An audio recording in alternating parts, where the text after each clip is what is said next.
Hi friends, welcome back to our channel. చలికాలంలో విరివిరిగా లభించే ఫలాలలో సీతాఫలం ఒకటి. సీతాఫలాన్ని రకరకాలుగా పిలుస్తారు.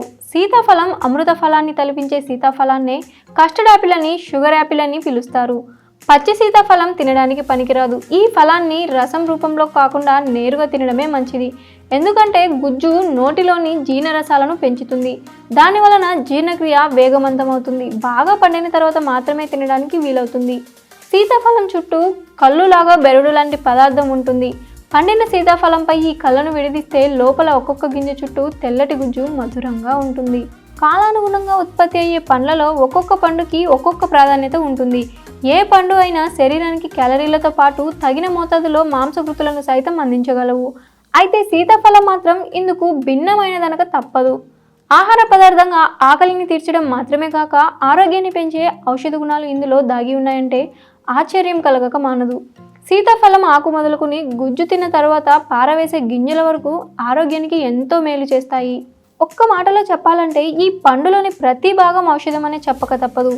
దేహ పుష్టి పెంపు నుంచి కొన్ని రకాల దీర్ఘకాలిక వ్యాధులను నశింపచేసే శక్తి సీతాఫలానికి ఉంది. రోగనిరోధక శక్తికి ఇనుమడింపజేసే ఔషధ గుణాలు సీతాఫలంలో దాగి ఉన్నాయి. కొన్ని దీర్ఘకాలిక వ్యాధులను కూడా అంతమొందించడానికి సీతాఫలంలో దాగి ఉన్నాయి. సీతాఫలం ఒక సంజీవిని మాదిరిగా పనిచేస్తుంది. మరి ఈ సంజీవిని మరిన్ని విధాలుగా ఆరోగ్యానికి ప్రయోజనం చేకూరుస్తుందో ఇప్పుడు మనం తెలుసుకుందాం. ఎవరైతే బరువు పెరగాలనుకుంటారో అటువంటి వారి సీతాఫలం జ్యూస్లో తేనె మరియు పాలు మిక్స్ చేసి రెగ్యులర్గా తీసుకోవాలి. ఇది క్యాలరీలను పెంచుతుంది. గర్భిణీ స్త్రీలు సీతాఫలం తినడం వల్ల పొట్టలో పెరిగే శిశువు యొక్క మెదడు, నాడీ వ్యవస్థ, వ్యాధి నిరోధక శక్తి పెరగడానికి గ్రేట్గా సహాయపడుతుంది. మరో ముఖ్యమైన ప్రయోజనం గర్భస్రావాన్ని నివారిస్తుంది. సీతాఫలంలో విటమిన్ B6 అధికంగా ఉంటుంది. ఈ విటమిన్ వల్ల బ్రోంకైల్ ఇన్ఫ్లమేషన్ తగ్గించి ఆస్మాటిక్స్ అటాక్ను తగ్గిస్తుంది. హార్ట్ అటాక్ సీతాఫలంలో ఉండే మెగ్నీషియం అధికంగా ఉంటుంది. దీనివల్ల ఒక గొప్ప ఆరోగ్య ప్రయోజనం కార్డియాక్ అటాక్స్ నుంచి రక్షిస్తుంది. సీతాఫలంలో కాపర్ మరియు డైటరీ ఫైబర్ అధికంగా ఉన్న హెల్దీ ఫ్రూట్. ఈ కాపర్ వల్ల జీర్ణక్రియ మెరుగుపడుతుంది. ఇక అడిషనల్గా బౌల్ మూమెంట్ క్రమంగా ఉంటుంది మరియు మలబద్ధకాన్ని నివారిస్తుంది. డయాబెటీస్కి ఉత్తమ పండు, ఎందుకంటే ఇందులో డైటరీ ఫైబర్ పుష్కలంగా ఉంటుంది. షుగర్ శోషణను సీతాఫలం తగ్గిస్తుంది. దానివల్ల టైప్ 2 డయాబెటీస్ని తగ్గిస్తుంది. సీతాఫలం వల్ల మరో గొప్ప ప్రయోజనం పొటాషియం మరియు మెగ్నీషియం ఉండడం వల్ల ఈ రెండు బ్లడ్ ప్రెషర్ లెవెల్స్ను కంట్రోల్లో ఉంచుతాయి. సీతాఫలంలో నియాసిన్ మరియు డైటరీ ఫైబర్ అధికంగా ఉండడం వల్ల కొలెస్ట్రాల్ లెవెల్స్ను తగ్గిస్తుంది. సీతాఫలంలోని ఐరన్ పుష్కలంగా ఉండడం వల్ల అనీమియాను తగ్గిస్తుంది. దంత ఆరోగ్యానికి చాలా మంచిది.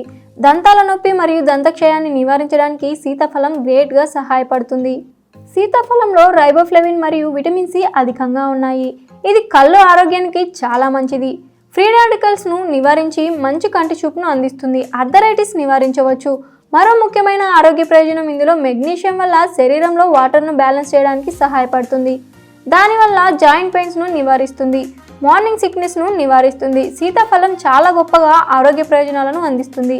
డెలివరీ తర్వాత బరువు తగ్గడానికి సహాయపడుతుంది.